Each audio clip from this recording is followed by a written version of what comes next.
How's it going? We're making another burger. That's what we do. At least that's what we've been doing lately. Another burger of the day for the Boss Burgers Burger Book. Today's burger is one that I've been hyped for. It's the onion ring around the rosemary burger. I've always been an onion ring over fries kind of guy, so let's rock and roll.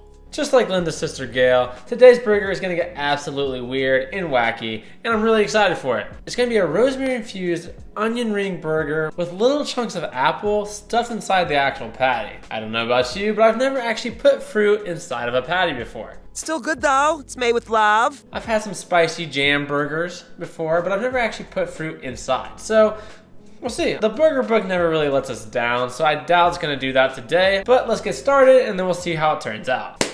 I can't believe it. Gene, it's gonna be so much fun. First things first, we need to get these onion rings in the way God intended them, in nice friable rings. Of course, since I always forget to sharpen my knives, I was left with a bunch of mismatched rings of different sizes. I'm consistent if nothing else. I did say we would be prepping some rosemary, and I am a man of my word. It may just be the secret to this recipe. All will be revealed when you give me $25. Rosemary can be a little bit overpowering, so I do need to be careful with how much I add. Speaking of apples, we also need this nice delicious one finely chopped up as well so that we can mix it into our meat when we form our patty. Works for me. I need to eat more fruit and veggies anyways instead of late night ramen and peanut butter. Who needs nutrients anyway? It's pretty messed up when you think about it. Alright, moving right along, we now have to make some really flavorful batter for our onion rings so that we can fry them and add them to our burger and so that we can eat them. I know saying all of that sounds redundant, but you would be surprised about how many people message me a day who forget how cooking and eating works. I could just roll my eyes and call them mouth-breathing oaths, but it's better to be understanding and patient. Just like it's easier to make the most perfect batter when you understand it. You just have to look for the signs. What is the batter trying to tell you? If you look closely right now, you can clearly tell that it took our advice and stopped skipping leg day, because brother, she thick. She's a cool sassy bee who don't take S from anyone. The batter is done, but we are not. The next step in the recipe is to actually get our onions coated in the batter, throw in some additional flour so that we get a nice crust that's somewhat light but still has a good amount of crunch. I decided to double batter off screen, but I did do it. Now traveling over to the pot of oil, we will be looking to get the temperature up to about 350. Once we add our rings, they should get crispy very quickly, so be very attentive and on your toes. I didn't want to scare any of you, but I wasn't 100% confident in my batter, so to see these holding together as greatly as they are, it really brings me great joy.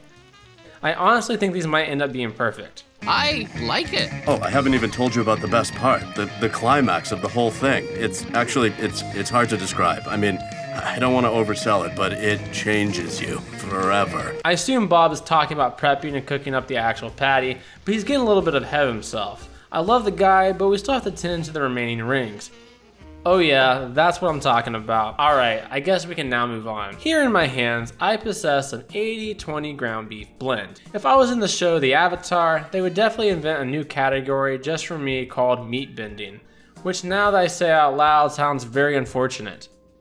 But anyways, I'm just getting a good combination of dried herbs and our minced apple onto the cutting board so that I can shove it into the patty ball. But I can't. I think we're gonna have to. Alright, let's do this. We just need to make sure that we don't overwork the meat while also getting everything combined well and evenly coated with seasoning.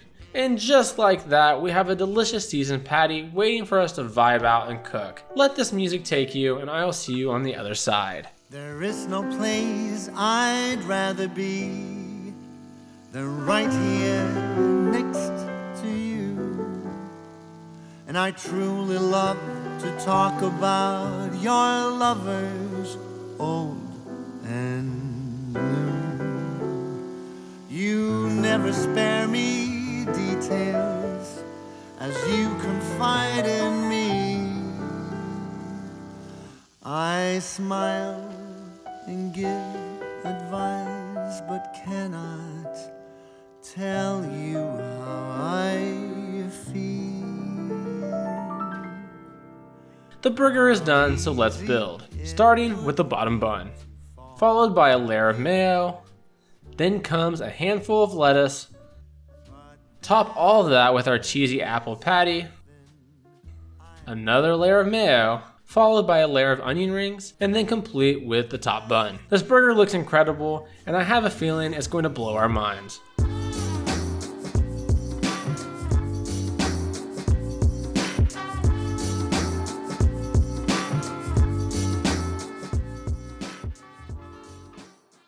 Alright folks, another burger has been completed. It's in the record books.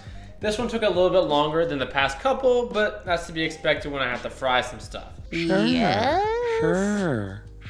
I think it turned out looking really well. I think the onion rings turned out really well. A lot of my beef with restaurant onion rings, a lot of times, I feel like they overcook them. I think I achieved a nice fluffy texture for the batter. I'm excited to give it a bite. I mean, there's not a lot going on. I added some mayonnaise and some lettuce at the end, but it's just a very simple onion ring burger. So I'm gonna take a bite and then I'll tell you how it tastes. Bottoms up. Really, really good. This one hit me right in the soul. It just tastes and just feels so right. I love onion rings. I love rosemary. What a beautiful combination. Kind of a little bit messy, but still so good. Just an overwhelmingly good burger. So, with that said, what would I rate it? Coming in with a 10 out of 10, guys. There's just no way around it. If I could eat this burger every day without dying from a heart attack, I would. And there you have it. Another burger done. I enjoyed making this one, as I do for pretty much every single burger in this series. If you enjoyed the video, hit that like button. I would certainly appreciate it. And I guess I'll just see you guys next time. Peace. Thanks for feasting with me today. And please subscribe if you liked what you saw.